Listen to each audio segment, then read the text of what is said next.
सत साहिब सतगुरुदेव की जय। बंदी छोड़ कबीर साहिब जी की जय। बंदी छोड़ गरीबदास जी महाराज जी की जय। स्वामी राम देवानंद जी गुरु महाराज जी की जय हो।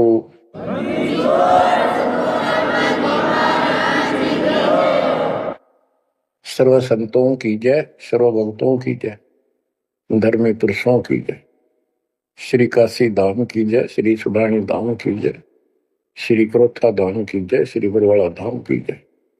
सत साहिब परम पिता परमात्मा कबीर जी की असीम कृपा से बच्चों, आज हमारे अंदर अपने घर जाने की प्रबल प्रेरणा हुई है। बच्चों, कोई भी काम है उसकी विशेष जानकारी होने के बाद उसमें रुचि बनती है। किसी प्रकार अब हमें पता चला है कि इस लोक में हम गलत स्थान पर रह रहे हैं, और आपको यह भी याद दिलाया जाता है कि ये शरीर नहीं रहेगा। जिस परिवार को देखकर हम खूब खुश हैं, और होना भी चाहिए, पर ये साथ कितने दिन का है यो तक भी ध्यान देते नहीं। इसके ध्यान न देने से हम जन्म और मरण के इस महान कष्ट को भोग रहे हैं, इस महान कष्ट को झेल रहे हैं। अभी तक कोई इस तरह सच्चाई कहने वाला नहीं था। जैसे कोई यूं कह देता ना कि भाई ऐसे ऐसे हो सकता है, मृत्यु हो जाएगी, तो यूं कहा करते कोई तो भाई ये बात ना बोला, मृत्यु हो जाएगी, अच्छी बात बता। यानी यूं कहना बुरी बात मानने थे कि मुंह ना कह, मौत भी हो जाएगी, कभी संसार भी छोड़ना पड़ेगा। यानी इस सच्चाई को अवॉइड करने की चेष्टा करते थे। तो बच्चों, कबूतर क्या करता है, जब बिल्ली निकट आ जाती है वो डर जाता है, उड़ने की बजाय आंखें बंद कर लेता है और सोच लेता है खतरा टल गया, तो वो उसकी गर्दन मरोड़ के खा जाती है। अब आंखें बंद करें काम नहीं चलेगा, ये तो खोलनी पड़ेगी, हिम्मत करनी पड़ेगी, यहां से उड़ना पड़ेगा, काल से बचना पड़ेगा। पहले जैसे 12 कबीर पंथ चले हैं, उससे पहले ये हिंदू धर्म, उसके बाद ये यहूदी धर्म, ईसाई धर्म, फिर मुसलमान धर्म, जैन धर्म, और ये 12 पंथ,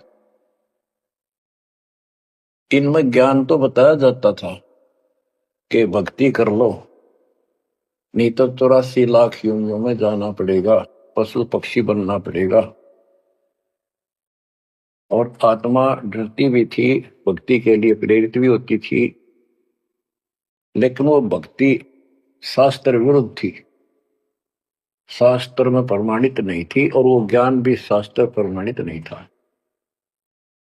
श्रीमद् भगवत गीता अध्याय 16 श्लोक 23 में स्पष्ट किया है कि शास्त्र विधि को त्याग कर जो अपनी मर्जी से मनमाना आचरण करते हैं अपनी इच्छा से, उनको न सुख होता है, न कोई सिद्धि प्राप्त होती है, और न ही उनकी गति होती है। या तो ये कहो कि गीता गलत और ये झूठे गुरु सच्चे, इनमें से एक को रिजेक्ट करना पड़ेगा। लेकिन गीता को कोई रिजेक्ट कर नहीं सकेगा, आखिर में इन झूठे गुरुओं को त्यागना पड़ेगा। बच्चों, परमात्मा के पाने के लिए, उस सुख को प्राप्त करने के लिए कितने कितने कष्ट झेले हम महापुरुषों ने, हमने भी उठाए। हम ऋषि बने, ऋषि बनकर कठिन साधनाएं की, जैसा लोकवेद दंत कथाएं सुना करते थे, उसके आधार पर सिद्धियां आ गई, सिद्धियां दिखाकर फिर प्रसिद्धि होगी, उस प्रसिद्धि के ऊपर हम प्रसिद्ध हो गए और खूब महर्षि प्रसिद्ध हो गए। अब पता चला वो प्रसिद्धि कैसी थी, जैसे आपको राबिया का प्रमाण बताया, 4 साल की ठीक साधना से ऐसे ऐसे चमत्कार भी हो गए, मक्का उठ के आ गया, लेकिन भविष्य जीरो हो गया उसका। सिर भी काट दिया, इतनी प्रेरित थी भगवान के प्रति, लेकिन नथिंग, कुछ नहीं हुआ। काम तो अब बनेगा जब बनवाया जाता है। गरीब ये जीवन सत सफल है, जब लग राम रटंत, देखोरी को जाने दे, धर्म पड़े हैं पंथ। इस मनुष्य जीवन की सफलता उसी की है जो परमात्मा का भजन करते हैं, अन्यथा इसका कोई यूज नहीं। पशु पक्षी का भी ऐसा ही जीवन है, ऐसे ही कर्म वो करते हैं, खाना पीना, टट्टी जाना, बच्चे उत्पन्न करना, बच्चों के लिए फिर सारा दिन भटक के उनका पोषण करना, फिर मर जाना। ये कोई जीवन है? इस ज्ञान से आपके अंदर जो गलत प्रेरणा भरी हुई है वो काल द्वारा भरी गई है, बहुत प्रबल है, वो सामान्य नहीं है।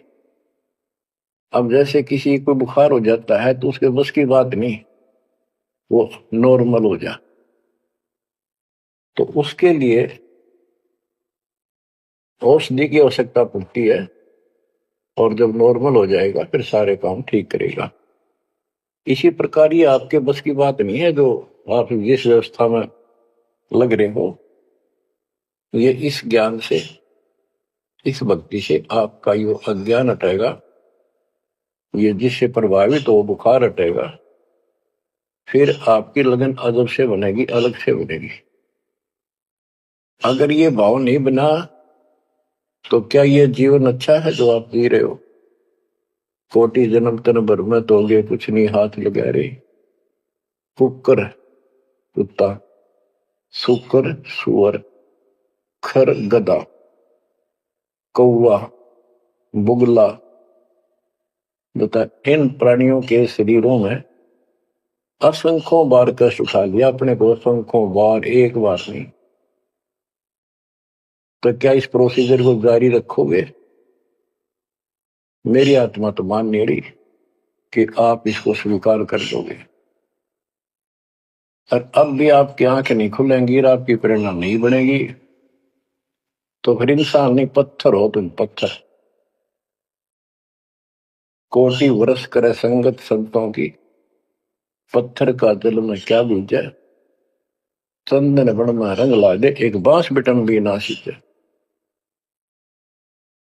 पत्थर को जल में डाल दे, कितने गहरे जल में डाल दे, कितने दिन डाले रखे, उसका कोई असर जल का नहीं होता। नहीं, जल से तो नरम होता है पदार्थ, बाहर निकालते उसको घिसा दे दूसरे पत्थर से, ज्यों का त्यों चिंगारी निकलेंगी। तो पत्थर जैसे प्राणियों को किसी चीज का असर नहीं होता। ये अमृतवाणी उन पुण्यात्माओं को झंझोड़ कर रख देंगी जिनकी आंखें काल में अज्ञान से बंद कर रखी हैं। उस परम पिता के घर जाने के लिए, सुख को प्राप्त करने के लिए, गरीबदास जी बताते हैं कि मंसूर मैसूर क्यों हो गया, शरीर फांसी प्रवेश, और जाके ऊपर एती नौबत बीती। कैसा है वो देश? उस परमात्मा के सुख को, सतलोक की प्राप्ति के लिए, उसकी प्राप्ति के लिए टुकड़े टुकड़े शरीर करा दिया मंसूर अली जी ने, पीछे नहीं हटा। तो गरीबदास जी कहते वो सुख कितना होगा जिसके लिए शरीर भी खत्म कर दिया, कोई नो प्रॉब्लम। और ये शरीर तो आपका रहेगा नहीं, गारंटीड है। इसलिए बार बार याद दिलाता हूं कि हमारे ऊपर नशा जबरदस्त कर रखा काल में। ये आपके बस की बात नहीं, ये तो ये एंटीबायोटिक आपको प्रेरित रखेंगे। आप भक्ति भी करोगे, बुराइयों से बचोगे, और अपने घर जाने की प्रबल इच्छा बनेगी। जहां आशा ता बासा होई, मन कर वचन सुमरिय सोई। गिरिव नरसिंह रूप सतगुरु धरा, प्रहलाद भगत के काज, हिरणा कुसको ले गया, जो तितर को बाज। परमात्मा कबीर जी ने ही नरसिंह रूप धारण किया। ये सारा श्रेय अभी तक श्री विष्णु जी उर्फ श्री कृष्ण जी को दिया जा रहा था। जो भी है परमात्मा चाहते हैं कि किसी तरह इनकी भक्ति में आस्था बनी रहे। ये किसी को मानकर भक्ति कर रहे करते रहो, उससे मिलना कुछ नहीं, पर पिछले संस्कार से मालिक उनकी मदद स्वयं करते हैं। गरीब नामा का देवल फेरा, मुई जवाई गाय, पीड़ा मिट्टी संत की, छान छवाई आए। कबीर साहब कहते हैं, दो दिन मेरी शरण है, ताका हूं मैं दास, दास में नौकर गुलाम, और गेल गेल लग गया करूं जब तक धरती आकाश। अब नामदेव जी इतने संस्कारी थे। परमात्मा कबीर जी कहीं भी आश्रम बना के कुछ समय के लिए रह जाते हैं, एक गुरु की भूमिका करते हैं। अपने बच्चों को वहां आसपास के क्षेत्र के बच्चों को ज्ञान सुनाते हैं। कोयल के बच्चे उस ज्ञान को सुनकर, आवाज को सुनकर परमात्मा की तरफ खिंचे आते हैं, कौवे वाले रह जाते हैं। तो उसमें रंका और बंका दोनों पति पत्नी थे। एक उनकी बेटी थी वंका। नामदेव भी उसी समय परमात्मा कबीर जी के आशीष हुए थे जब वो वासनपुर में लीला कर रहे थे। हम ज्ञान सुन लेते हैं, सारी बात करते हैं, पर अपनी जो पूर्व प्रेरणा है पिछले जन्म के संस्कारों से भी हम बाज नहीं आते। अब नामदेव जी जा रहे थे, एक मंदिर में आरती हुई थी, ब्राह्मण लोग आरती कर रहे थे, और उसके ऐसी धूम चढ़ी कि वो भी मंदिर में पहुंच गया। हाथ में जूते निकाल लिए अपने, जैसे ये बजाते हैं ताल, उस तरह बजाने लग गया। घंटी बजाते हैं और बजाता बजाता आरती में मगन होकर उनके ब्राह्मणों के बीच में पहुंच गया। यानी पत्थर की मूर्ति के सामने पहुंचना चाहा। पंडितों ने पकड़ कर उसको मंदिर के पीछे फेंक दिया। ये शूद्र छोटी जाति का समेत जूतों आ गया, हमारा धर्म भ्रष्ट कर दिया, हमारे भगवान को इसने रुष्ट कर दिया। वो तो फिर भी पड़ा पड़ा मन की आरती कर रहा था, लो लगी थी दाता में। तो परमात्मा उस मंदिर का मुंह नामदेव की तरफ कर दिया, और पंडित पिछली साइड में खड़े घंटी बजा रहे थे। आश्चर्यचकित हुए। तो एक दिन नामदेव रंका बंका के घर गया, तो उस दिन वंका लड़की, रंका और वंका जंगल में लकड़ियां लेने गए हुए थे, पीछे और लड़की अकेली थी। वह कोई पट्टी तैयार करे थी, जैसे किसी के चोट लग जाया करे, हल्दी वगैरह लगा कर। नामदेव बोला, बहन किसको क्या हो गया, किसको चोट लगी, किसके लिए पट्टी बना रही हो? वंका बोली, रे नामदेव तो गुरु जी ने ज्यादा दुखी ना करा कर, तो भाई मर्यादा में नहीं रहता। वहां के जरूरत थी तेरे को जाने भी मंदिर में, अपना मंदिर में जाना भगवान ने अलाउड थोड़ा ही कर रखा है। मानता नहीं तो तेरे लिए, तेरी इज्जत रखने के लिए गुरु जी तेरे मंदिर फेर गए थे, हाथा चोट लगी भाई, उनका पट्टी बांधे। नामदेव गया, देखा तो सचमुच गुरु जी के हाथों में चोट लगी हुई है, और उनका ने पट्टी बांधी। तो बच्चों, हम भक्ति भी करते हैं, पर अपने संस्कार फिर भी कोई न कोई अड़ाए रखते हैं।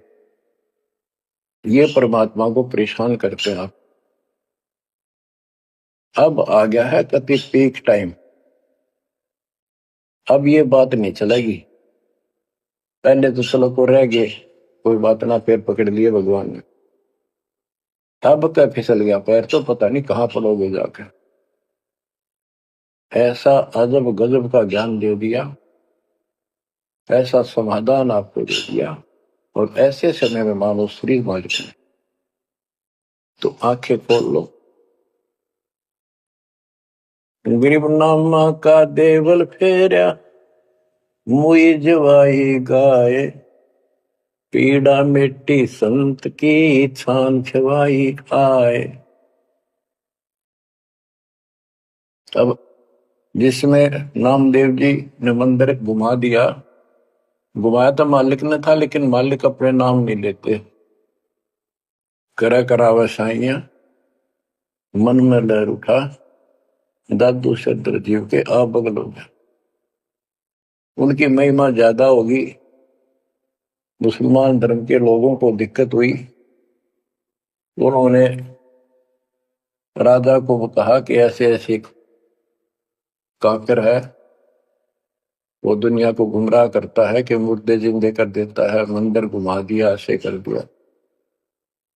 राजा ने पकड़ के बुलाया और कहा ये गाय काट दी वहां पर, इसको जिंदा कर।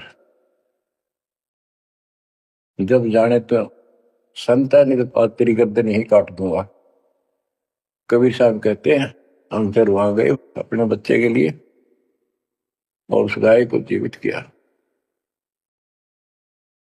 जैसे पुराने समय में सब छान झोपड़ी डाला करते थे, हट घास ग्रास की, और वो साल भर में कंडम हो जाती थी, तो बारिश आने से पहले उनको फिर से या तो नई डालते थे या कुछ रिपेयर किया करते थे। नामदेव की माता जी ने कहा बेटा अपनी छान ठीक कर ले झोपड़ी, बारिश आने वाली है, मौसम निकट है। वो कहने लगा ठीक है माता जी, जाता हूं मैं जंगल से सरकंडे काट के लाता हूं, घास फूस। रास्ते में सत्संग हो रहा था, सत्संग सुनकर फिर वहां सेवा में लग गया। शाम होगी वापस आ गया। उसकी माँ बोली बेटा लाया निकल घास फूस। माँ ऐसे ऐसे सत्संग में चला गया, ध्यान नहीं रहा। अगले दिन फिर ऐसे ही। उसकी माँ बोली भाई देख ले तो बारिश हो जाएगी, कुछ दिन सारे कपड़े भीजेंगे, अपने भीगेंगे, बहुत नुकसान हो जाएगा।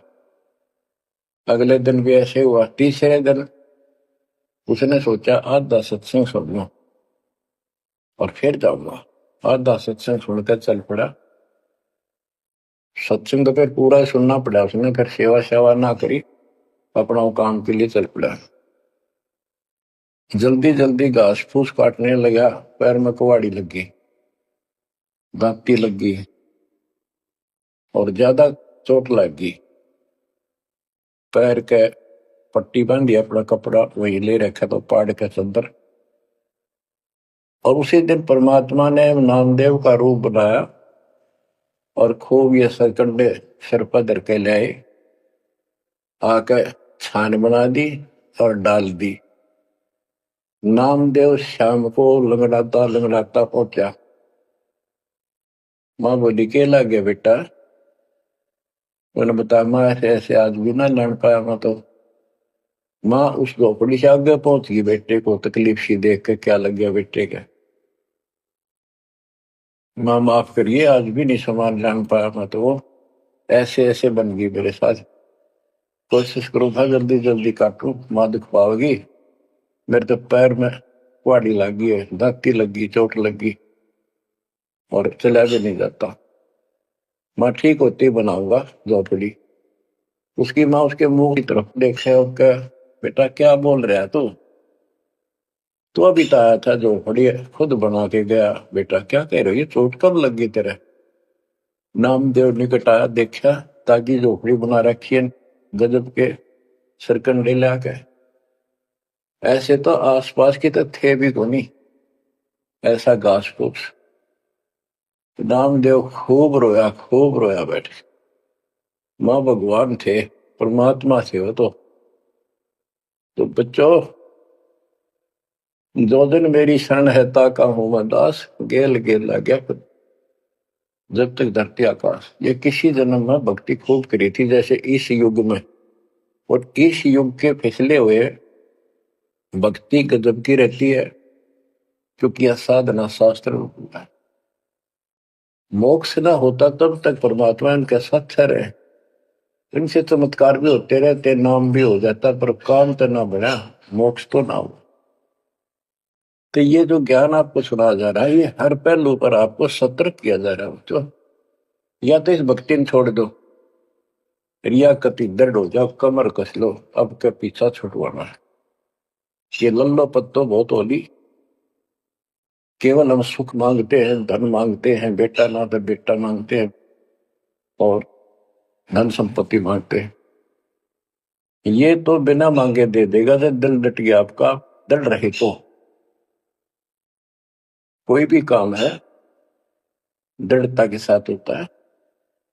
कबीर साहब कहते हैं, कबीर धीरे धीरे रे मना, धीरे सब पूछो, माली सींचे सौ गुड़ा, फिर तो है फलो। आज पौधा बोया है आम का, अगले दिन नहीं लगेंगे फल उसके, महीने 20 दिन भी नहीं लगेंगे, वर्षों उसकी सेवा करनी पड़ेगी। एक बार पेड़ बन जाने दो, फिर देखना आपको छाया भी और फल भी इतने देगा, आप भी खाइयो, रिश्तेदारों को खिलाइयो। इसी प्रकार इस भक्ति रूपी पौधे को पेड़ बना लो। दास देख रहा है, दास ने शुरुआत जब की थी, उनकी क्या स्थिति थी मेरे भक्तों की, वो डटे रहे, टिके रहे, आज हर तरह से उबारा है, संसार से न्यारा है, और मोक्ष मिलेगा, जो जन्म मरण का कोड कटेगा। गरीब कबीर के 100 बंजारा हुआ, आप भक्ति के हेत कंकर बोई जान के, धन्ना भगत के खेत। धन्ना भगत जी बहुत जबरदस्त भगत थे, बहुत जबरदस्त लगन लगी हुई थी उनकी। दया भाव संत में होती है। बारिश हुई, सभी किसान ज्वार बीजने चल पड़े, और धन्ना की पत्नी ने भी ज्वार दे दी, 5 किलो, पहले खेत में बो के आओ। भगत जा रहा था बैल लेकर के, हल लेकर के, रास्ते में 4-5 भगत भूखे बैठे थे। तो भगत स्वाभाविक साधु संत को देखकर राम राम करी, उसने बैल खड़े कर दिए, बैठ गया 2 मिनट भगवान का। सुबह सुबह पता चला कि उन्होंने 3 दिन से भोजन नहीं खाया था और मरने के कगार पर। कहने लगे, भगत हम तो मृत्यु के निकट हैं, कहीं भोजन नहीं मिला, क्योंकि रेगिस्तान राजस्थान या भी पहले सारी स्थिति ऐसी थी नहीं बढ़िया वाली जनता की। बारिश हो गया तो फसल होगी, ना तो भूखे मरा करते। तो भगत जी ने सारे के सारे ज्वार रख दी उनके आगे, बीज, वो मरे थे भूखे, सारी खा गई। अब वो चल पड़े, भगत जी ने सोचा ही वे घर वाले लड़ेंगे, पत्नी भी गर्म मिजाज की थी, और इसमें तो भाई कोई भी टोक दे, बीज भी कित खा गया तो कित खो दिया, किसान का तो जीवन होता बीज। लेकिन उसने परिवार न्यौछावर कर दिया, कंकर इकट्ठी की लोगों को दिखाने के लिए, जैसे और बीज बो रहे थे ऐसे कंकर बखेर के हलवा के सामने धरा गया, खेत में जाकर नहीं देखा। कुछ दिनों के बाद औरों के तो ज्वार गजब की उगरी, और भगत जी के खेत में तुम्बे मतीरों की बेल उगरी बिना गिनती की, और मतीरे लग गए मोटे मोटे, ये तुम्बे ऊपर नीचे पुड़े नो भरी दिखे, उनका खेत बना दिखा। कुछ दिन के बाद क्या होता है कि बारिश ना होने से उस क्षेत्र में अकाल जैसी स्थिति होगी, और ज्वार किसी का हुई, किसी की थोड़ी बहुत हुई, बिल्कुल नहीं हुई। तो वो तो बाद की बातें हैं। किसी ने जाके धन्ना भगत की पत्नी को बता दिया कि तुमने ज्वार नहीं बोई। वह बोली, बोई, वो कहा हमारा भगत कि ना आपके तो मतीरे उग रहे हैं, ज्वार है ही नहीं। उसका दुख हुआ, ज्वार भी कित खा गया यो। तो वह गई, देखा सचमुच वहां तो मोटे मोटे मतीरे भरे पड़े। एक मतीरा यानी एक तुम्बा लेकर चल पड़ी। धन्ना भगत को पता था कि बात आज बिगड़ चुकी है। उसके बाहर जाते ही भगत वहां आ जाते थे, उसके रहते नहीं आते थे। वह जल्दी वापस आ गई। धन्ना भगत ने सोचा था शाम तक आओगी, तो भक्तों से कहा तुम जाओ, बात आज गड़बड़ है। सिर पर बतीरा रख रखा, ताते उसने बतीरा शर्मा मारा धन्ना भगत का। धन्ना भगत जी ने थोड़ा बचाव किया तो धरती में लगकर फूट गया। फूटते उसमें ज्वार निकली जैसी बीज की साफ सुथरी भेजी थी। अब भगत जी तो टेढ़ा पड़ा, सर बचाया, और वह देवी देख रही थी, कभी धन्ना भगत को कभी ज्वार को। तो वह बोली ये कहां से आ गई ज्वार इसमें। धन्ना भगत नहीं बोला। वह फिर खेत में गई, वह ज्वार उठाकर अंदर रख ली। वहां जाके देखा, कपड़ा बिछाकर मतीरे फोड़न लागी, ढेर लाग गया। गठड़ी बांध के चल पड़ी, ढोण लागी ज्वार। अरोरा की ज्वार कति कंडम सी होगी, वो ये को ना खड़ी तो रही, पर उसमें बीज नहीं बना, सूखी सूखी सी खड़ी। अब वह 5-6 गठड़ी ले आई भर भर का। भगत बोला जितनी अपनी होनी चाहिए थी ना तेरे खेत में उतनी रखना, ज्यादा ना लेना भगतमती ने। बोली तू तो ऐसे करा कर, भगवान ने दी है सारी लाऊंगी। वो आगे छड़ी भर कर चाली, जब उसका पोटा पूरा हो लिया, वहां तक तब बोझ मरती आई बाहर खूब लग गया। उतारी तो सारा फूस बना पाया। एक फेर लाई, वो भी नहीं हो गया, हार के बैठ गई। फिर धन्ना भगत के खेत में तुम्बों से द्वार निकला, गांव इकट्ठा हो गया।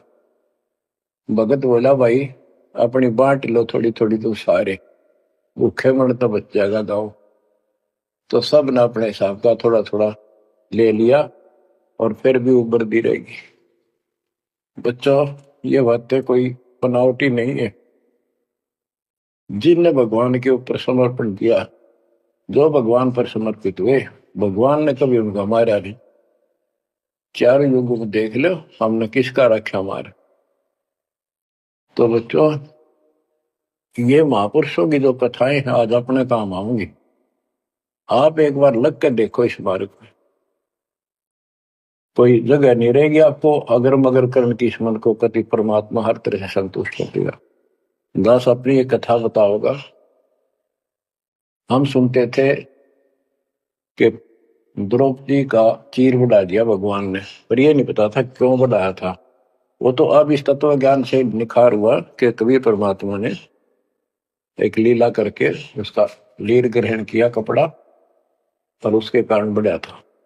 तो किसी को कहते वो मानता नहीं था, ये कोई बात है, कैसे हो सकता, ऐसे नहीं हो सकता, वैसे नहीं हो सकता। हम भी मानते थे कि चल ना होगा, पर भगवान तो है और बहुत काम कर रखे हैं। और मन मानता था भगवान कुछ भी कर सकता है, क्योंकि आस्था जब भी बनती है जब ये भावना बढ़ जाएगी परमात्मा जो चाहे सो कर सके। इम्पॉसिबल वर्ड नहीं है उसकी डिक्शनरी। आपको बताता हूं, नाम ले लिया, 2-3 साल हुए थे बस। 1988 में नाम लिया, 1989 की बात है। तो एक मकान बनाया, ऊपर मकान बना रखा है, उसके ऊपर एक गैलरी ही पे पूजा स्थल बनाया, 5.5 बाई 15 फुट का। उसमें एक गली में झांकी थी, खिड़की और विंडो, और एक अंदर आंगन की तरफ क्रॉस वेंटिलेशन बढ़िया था। तो जल्दी के कारण मैं बने बनाए वो लिया जंगले पूजा स्थल, 2 मांझ कर उनको पेंट पेंट करके लगा दिया। उनमें शीशे भी लगे हुए थे। एक शीशा टूटा हुआ था, एक शर्फ खिड़की का, वो डबल होते। वह ये चढ़वा देंगे बाद में, जल्दी काम हो जाएगा। वहां मैंने ये भक्ति बोध छपुआ कर रखी। कि गुरुजी आएंगे, उनको सौंप दूंगा, वो आगे भक्तों को देते रहेंगे, जब कोई दीक्षा लेगा। ऐसे सेवादास करने लगा। क्या हुआ कि उस जो शीशा फूटा हुआ था उसमें के चूहे बढ़कर उनको काटने लगे। और उस समय क्या था, जब वो जंगले लगाए तो जाली ले आया था, ये एक लोहे की जाली जो मच्छरों से बचाने के लिए खिड़कियों पर लगाई जाती है बाहर की साइड। और वो गलती से वो गलत काट के दे दी। मैं वो साइज लिख के उस लोहे की दुकान पर दिया, भाई ये काट के तैयार कर दे, इनका गल बना दे। मैं और सामान लेकर वापस आया, उसने बांध कर लपेट कर रख रखी थी। मैं उठाकर चला पैसे देकर। आके मैंने कहा ले भाई लगाओ। तो ये बड़ा लड़का और एक वहां किराएदार रहता था, वो बोले हम लगा देंगे।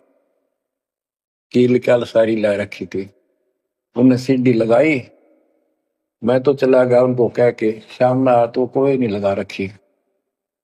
पूछा भी कारण क्या था, क्यों नहीं लगाई। उन्होंने बताई कि छोटी है, बराबर में छोटी रहेगी, कम से कम 9 इंच छोटी है। वो लिखा था मैंने 3 फुट 9 इंच, उसने 3 फुट काट दी। या नौकर ने देख कर किया, गलती लगी जैसे हुई। फिर मैंने सोचा भी छोड़ो भाई, अब किसके साथ मत्था मारे जाकर। वो कहेंगे तेरी गलती है, आपने यही साइज बताया था। मैं इस चक्कर में नहीं पड़ा करता। मैंने वो उठा कर स्टोर में डलवा दी। एक सीजन बारिश का ऊपर का उतर गया। फिर वो नित्यनेम छपवाई पुस्तक, फिर उसमें चूहे बढ़ने लगे। कपड़ा बांधा, कपड़ा काट दिया। ये मन में था कि वो जाली तक पूरी है नहीं। फिर दिमाग में आई, भाई ऐसे करो, इस एक खिड़की में दिक्कत है, इस जाली को ऊपर नीचे करके दोनों को एक में सेट कर दो। तो वही दोनों किराएदार, ये बड़ा लड़का, ये छोटा ही था, 14-15 साल का। तो मैं उनको कह के अपनी ड्यूटी पे चला गया। इनकी माता जी ने, नारों ने, वो वहां से निकाल के जाली स्टोर से नीचे डाल दी, भाई लगा दियो। इन शाम से न लाई किता। तो मैं ड्यूटी से आया शाम को 5 बजे। मेरी दुआई बात खटक रही थी, इन लगा दी होगी बच्चा ठीक से ना, मैं आप लगाऊंगा साथ लगकर। मैंने देखा एक जाली नीचे पड़ी, एक ऊपर लगा रखी, उसी पे जो शीशा टूटा हुआ था, गिलास। वो गिलास लगवाने का टाइम नहीं मिल रहा था, क्योंकि दूर मेरी ड्यूटी थी, कौशली साइड में 77 किलोमीटर जाना था। ये ऐसा था ही, जुगाड़ करना चाहा था मैं, कर दे फिर आराम से कर लेंगे। तो मैंने अनारों से पूछा कि ये जाली लगा दी उन्होंने। ईब ला के गए, सुबेरे की कह रही थी भाई ला दे, पर ध्यान नहीं दे रहा था यो, लापरवाह। ईब ने देखा गाने वाला पापा, फटाफट बुला कर नील को लगवा दी। मैं बोला जाली ये और ले आए क्या ये? बोला नहीं और तो नहीं है, ये तो वही है जो ऊपर डाल रखी थी स्टोर में। मन ने ये सुबह आपके दाते को कह दी कि भाई ये रखी, लाओ जब ला दियो। मुझे विश्वास नहीं हो रहा, तू सच्ची बता, ये बदलवा तो नहीं डाय इसको? और बोली बदलवाओ की थी तो लाई मुश्किल तो है, बदलवाने का कित सही हो। मैं हैरान, मेरा विश्वास नहीं हो रहा कि एक पूरी हो ही नहीं सकती। पूरी होकर के भी 6-7 इंच नौ टिकरी बराबर मुड़ के, 9 इंच वो बड़ी और 6 इंच और एक्स्ट्रा दूसरी साइड। दूसरी देखी, दूसरी भी गई। फिर इसने डायमंड ढूंढ गए, बड़े लड़के खेल रहा था कि। तो मैं बोला तू ये बता, ये जाली बदलवा के लाया है कि वही है? वही है, मेरी मां ने उतार के यहाँ डाल रखी थी, हमने ला दी। मैं मेरी कसम खा, कबीर साहब की कसम खा रही। बच्चों, वो दिन है आज, इतना गजब का विश्वास कर दिया दोस्तों। बात कुछ नहीं थी, बात और भी लाई जा सके थी, लेकिन दोनों दिखा दिया। कपड़ा छोड़, हम लो बढ़ा जा। इस मालिक कबीर साहब ने लोहे की जाली बना दी, वो आज भी विद्यमान है। एक तो उनमें से वो मकान बेच दिया था इसने, बिरंदर ने, मेरे यहाँ इस मार्ग पाने के बाद। जिसने लिया वो भगत, उस भगत ने वापस डोनेट कर दिया कि ऐसी अनमोल पूंजी को मैं सुरक्षित नहीं रख पाऊंगा, आपको वापस दे दी। आज वो फिर वही है, वह जाली लगी हुई है। हमने भी उसको सफाई अभी किया नहीं है, क्योंकि हमें थोड़ा सा फुर्सत ही होगी, यहाँ से निपटेंगे इस मिशन को पूरा करके, तो उसको फिर याद के रूप में रखेंगे। तो बच्चों, विश्वास रखो इस मालिक पर। कहे कबीर सुनो भी साधो, मैं तो हूँ विश्वास में, और गलत साधना करने से कुछ नहीं मिलेगा।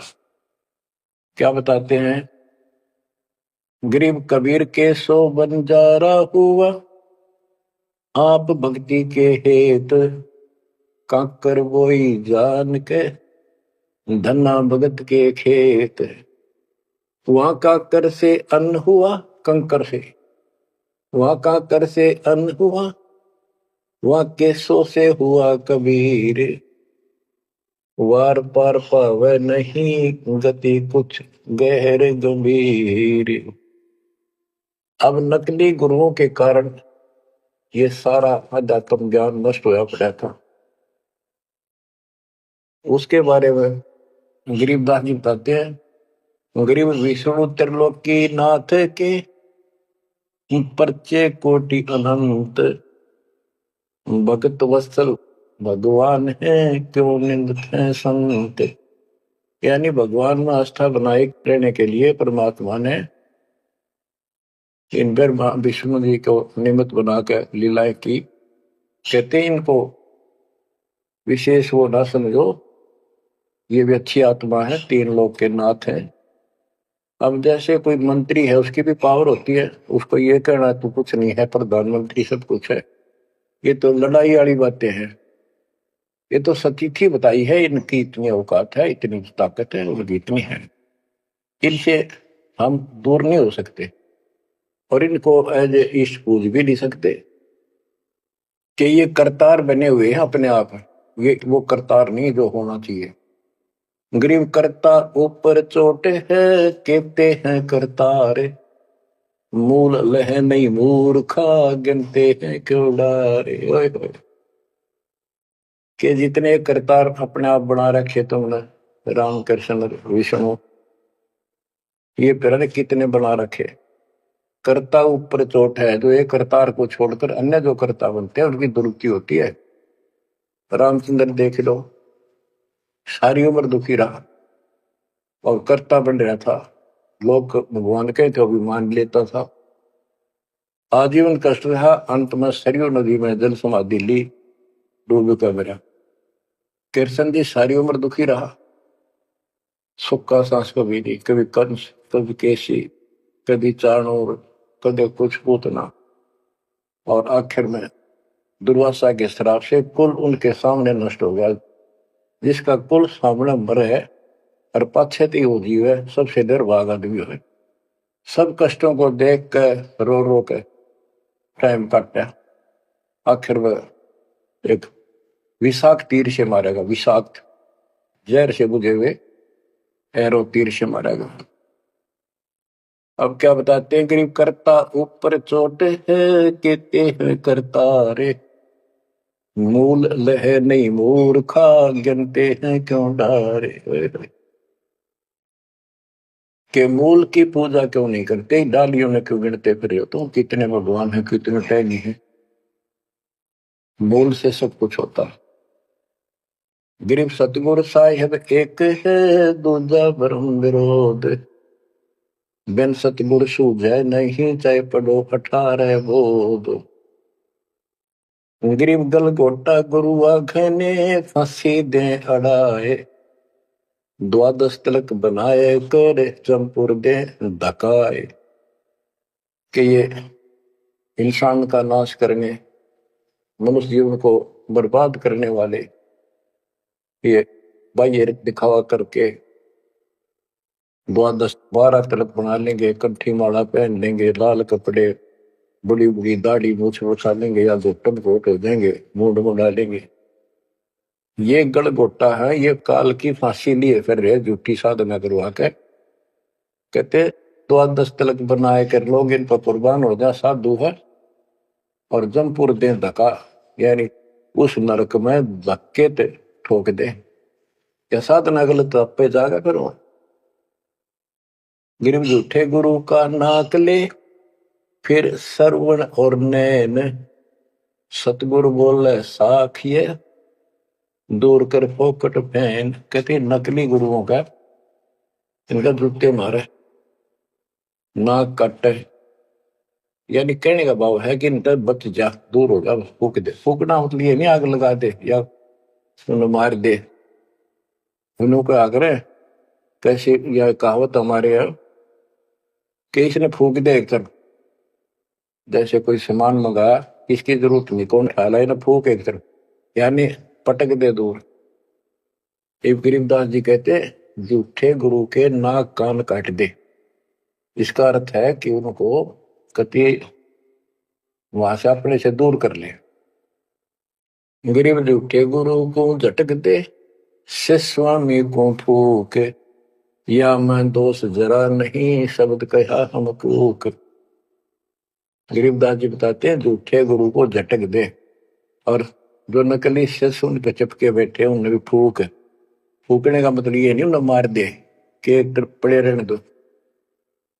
गरीब पीछे गई सो जाने दे, ले रहती को राख, उतरी लाभ चढ़ाई यो करो अपूठी चाख। गरीबदास जी कहते पीछे जो हुई सो हुई, उसने भूल जाओ, अब शेष बचे जीवन में संभाल लो। उतरी लाभ चढ़ाइयो करो अपूठी चाख। जैसे हम सत भक्ति ना करने से हमारे सारे काम बहुत खिंच के होते ही नहीं, परेशानी रहती है। और जब सच्चा गुरु मिल जाता है वही काम फटाफट होने लग जाते हैं। पुराने समय में कुएं से जल निकाला करते थे, सिंचाई का काम भी कुओं से होता था, उसमें बैल जोड़े जाते थे। एक लाव होती थी, लाव, वो डोल नीचे जाता था, एक लकड़ की पुड़ी होती थी, लोहे का इतना सिस्टम नहीं था, फिर लोहे की बनने लगी थी पुली, उसके ऊपर वो लाव यानी रस्सी, मोटी रस्सी होती थी, बढ़िया मजबूत। वो पुली से नीचे उतर जाती तो अब पुली घूमती नहीं, वो फिर किसी होती थी, वो घूमती नहीं और अड़का खड़ा हो जाता, नीचे रस्सा गिर जाता साथ में। फिर उसको कहते फिर से पुली पर रख और फिर खींच, आसानी से घूमेगी और फटाफट पानी निकला होगा।